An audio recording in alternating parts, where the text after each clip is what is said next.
coming to you from MC Beaters, and I thought I would show you guys a quick, easy craft that I don't know, maybe someone's done it out there, I don't know. But these are all prisms that you would get for like, for sun catchers, or the clear ones are for when you do chandeliers. So I bought these bales, all the stuff I got from Amazon. So I bought these pretty bales, and they're the kind that have the opening over here. I don't know if you guys can see.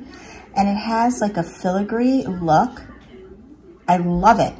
And what I'm doing is I am putting my little pendants for the prisms, and then I'm gonna turn them into pendants. So let's see how this works. That's how they look with the bales on, and now I'm going to string them.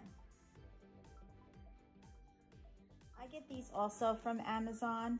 You get 50 of them, and they are, I think they're woven with some wax finish. So I'm gonna just string them, and I've done a few already. Look how pretty! They're so pretty, and they're actually prisms. So like when people wear these, you can make these as gifts. Like the light, excuse my mess in the background. I don't know if you guys can see, but it just gives off such pretty colors.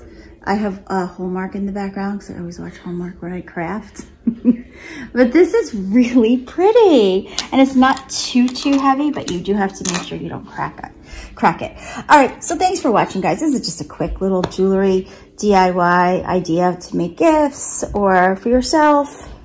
A lot comes, like when you buy these, there's a lot in the bag, so that's why I had to use up all my cords. But that's okay. All right, guys, have a great day. Take care. Bye-bye.